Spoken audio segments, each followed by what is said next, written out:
raconte des histoires, c'est Djidati ou bien Djiddi qui est l'hikayat. Donc c'était ça. Bon, là, donc, si vous voulez, même si la personne âgée est rejetée, entre guillemets, par ses enfants directs, elle est prise en charge dans la tribu, parce que la personne est dans sa tribu.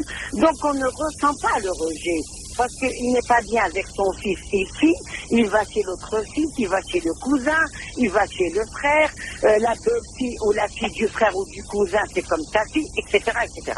Donc on ne voyait pas le problème. Aujourd'hui, la société est constituée différemment. Quand vous avez un appartement de 2 ou 3 pièces, vous avez 4 générations. Vous avez l'arrière-grand-père ou l'arrière-grand-mère, vous avez les grands-parents, les parents, le fils qui est marié, ses petits-enfants. Donc, la personne âgée elle-même se sent de trop. Même si elle n'est pas rejetée directement, elle-même, elle se sent inutile. Vous voyez, c'est-à-dire que moi je suis contre le fait qu'on incrimine, on prend un flash, une image comme ça, et on dit la société s'est dégradée, on jette les vieux. Il nous est arrivé parfois... C'est les conditions sociales qui dictent un petit peu le comportement des... Eux-mêmes sont dans la difficulté, que ce soit au niveau de l'espace, hein, nous savons le gros problème de logement que vivent les Algériens, et même quand ils ont un logement, souvent c'est des logements exigus, c'est pas des grands espaces, on construit tout petit hein, chez nous. Et donc c'est vrai que les personnes âgées, en fait les aînés, se sentent parfois occuper un espace qui aurait pu revenir à quelqu'un de plus jeune. Et...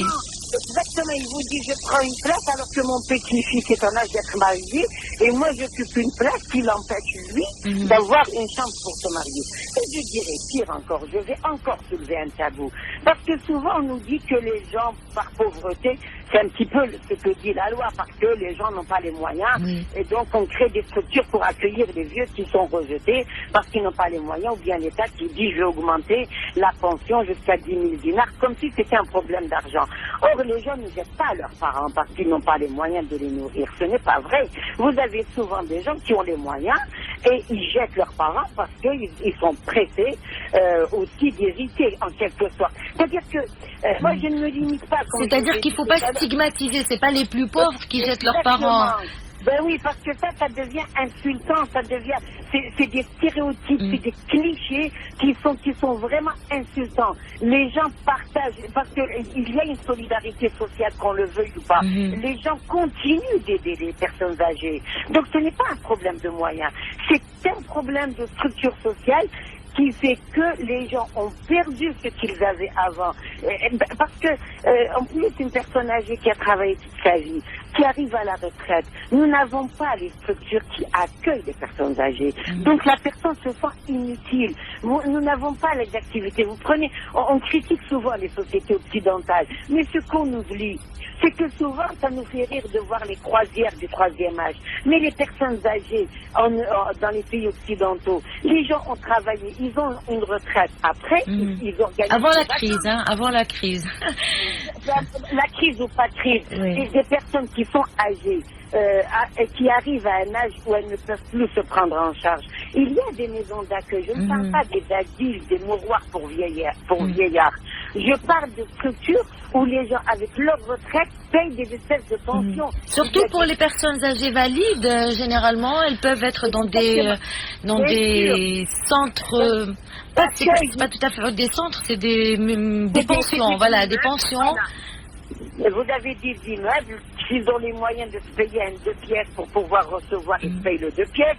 S'ils n'ont pas les moyens, un appartement, ils se le partagent à plusieurs. On reviendra sur ça, restez avec nous. Je vais donner la parole à notre invité Souad Chifri. Vous partagez l'opinion. Attendez, alors on me dit qu'il y a Algia qui attend depuis un petit moment. Algia, bonjour. Bonjour madame. Vous allez bien, Algia? Je vais très bien, merci. Alors le sujet vous interpelle certainement. Oui, justement ça m'intéresse beaucoup. Moi j'ai 50 ans, je suis célibataire et puis j'ai pris mes parents en charge. Voilà, j'ai sacrifié en quelque sorte ma vie à mes parents. Et vous avez ce sentiment de sacrifice? J'ai sacrifié sincèrement. C'est-à-dire, comment ça, vous avez vraiment... J'ai abandonné mes études, je n'ai pas fait ma vie, je me suis occupée de mes parents jusqu'à leur décès, voilà.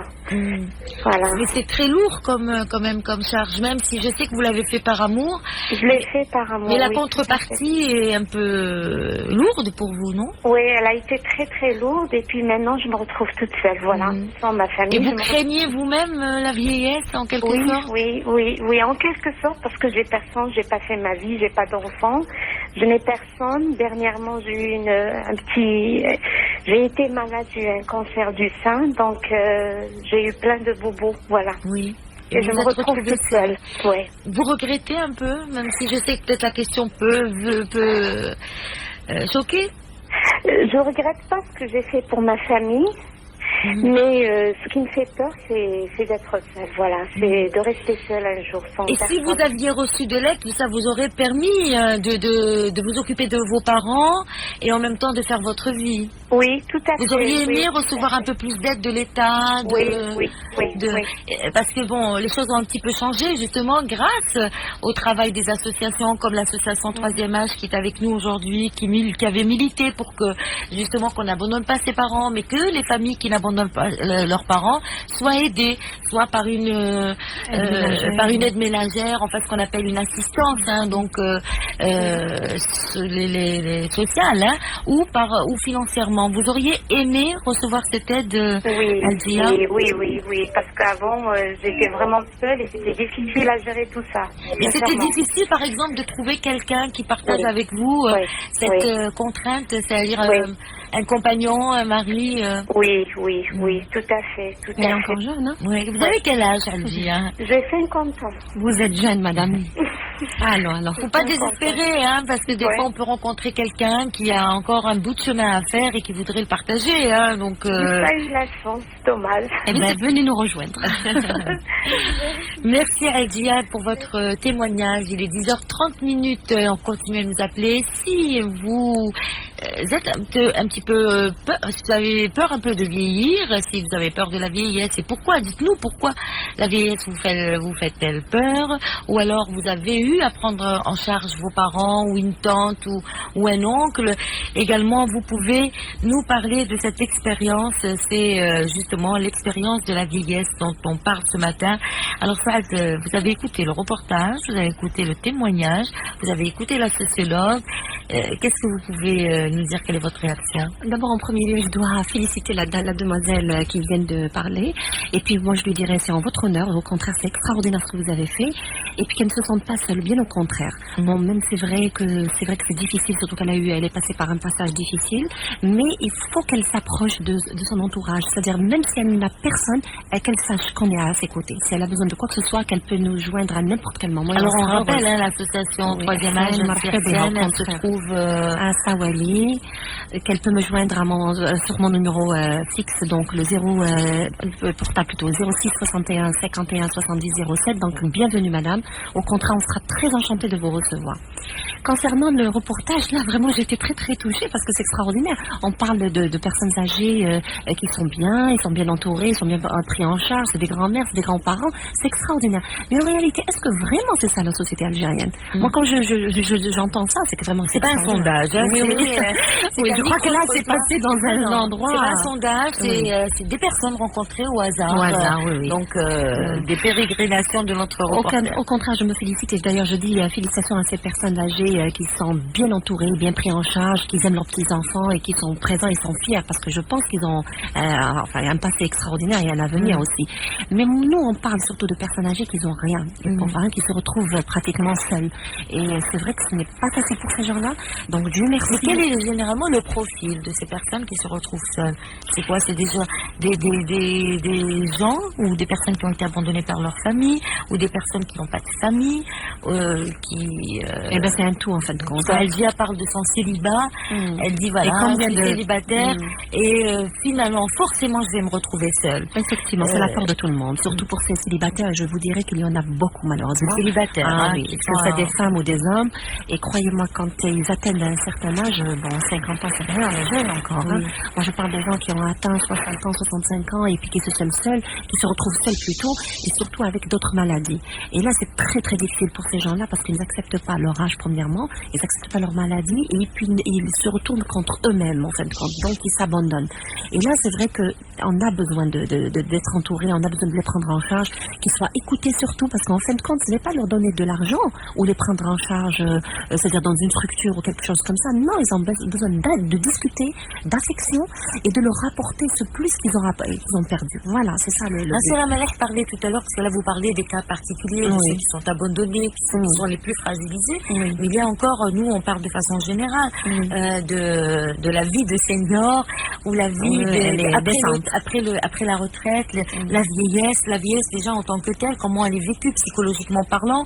Est-ce que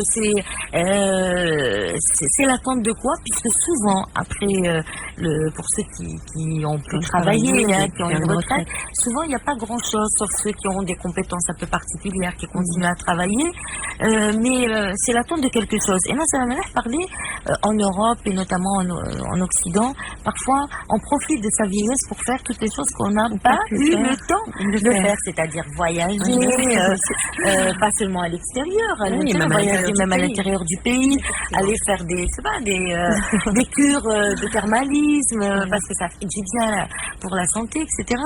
Est-ce que c'est le cas ici ou pas? Ou souvent, quand on vieillit, c'est finalement on est dans l'antichambre de... Oui, je pense que non, ça c'est une culture en fin de compte, ça c'est une autre culture, et puis bon, on va arriver à ce stade-là, Inch'Allah. Déjà, le fait que, moi je dirais que on a travaillé beaucoup avec les ministères de notre pays, et là, nous avons rencontré le ministère du Travail et de la Caisse de Sécurité Sociale. Ils nous avaient dit comme quoi ils allaient construire justement un centre de retraite. Pour toute personne qui a travaillé toute leur vie, et puis là, ils ne veulent plus rester, par exemple, à la merci de leurs enfants, ou ils ne veulent pas être dans leur propre foyer pour céder le foyer pour le couple, peut-être, ou pour aider les enfants. Ils vont créer ce centre, et je crois que ça va se passer à Mossaga même. Et là, c'est extraordinaire, ce sera avec sa propre retraite. Il aura la contribution, justement, du ministère, mais n'empêche que ce bonhomme, ou cette bonne femme, va se retrouver bien prise en charge avec eux. Et là, c'est le rêve de tout le monde, effectivement. On devrait y penser. Un seul centre, c'est-à-dire que ce sera pilote, oui, un centre de pilote. Au niveau du ministère de la Solidarité, vous trouvez de l'aide, en tout cas pour... Qui n'est pas encore opérationnel, il faut le rappeler. Hein, oui, pas encore, ils sont en train de finaliser les enquêtes, parce que c'est pas évident aussi. Hein, parce qu'autrefois, c'était à 70 ans, on leur donnait que 3000 dinars, 1000 dinars. Maintenant, c'est à 10 000, mais on a fait à 65 ans quand même, pas à 70 ans, parce que 70 ans, madame, c'est absolument rien du tout. Donc, Dieu merci que, comme ils ont commencé à penser au troisième âge à partir de 65 ans. C'est là que l'âge de retraite. Donc, déjà, c'est un tout. Mais on continue à se battre parce que, en réalité, sans l'assistante sociale dans les communes, on ne peut pas faire de vraies enquêtes. C'est pas vrai. Parce que c'est la seule qui peut rentrer dans les foyers, c'est la seule qui peut discuter avec les familles, et puis qui peut tester la personne qui a vraiment besoin ou qui n'a pas besoin. Et il faut en plus protéger ces personnes parce qu'elles peuvent être l'objet quand ils ont une aide financière, une aide financière, ça peut être l'objet d'une convoitise, etc. Et que ça devient quel est justement est-ce que vous avez des chiffres sur les personnes comme ça qui sont sans famille, qui sont dans les centres?